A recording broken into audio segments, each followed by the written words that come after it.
In this video, I'm going to do a real quick overview of how I make an effective lab notebook and some techniques that you might be able to use for your own stuff to be able to create an effective way of keeping track of what you did in the lab.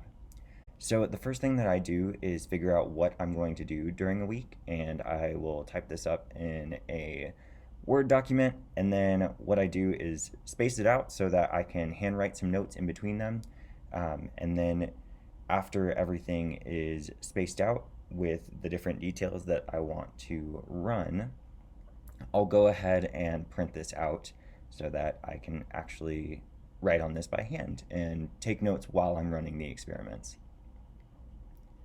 So once it's ready, we'll print it off and get our physical copy so that we can start taking notes.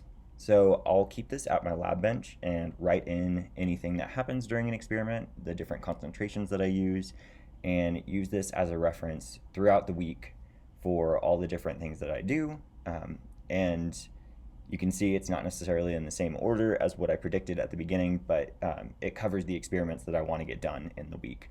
So once that's done, I go back and I type that in to my Word document and then print that out and actually save it in my lab notebook.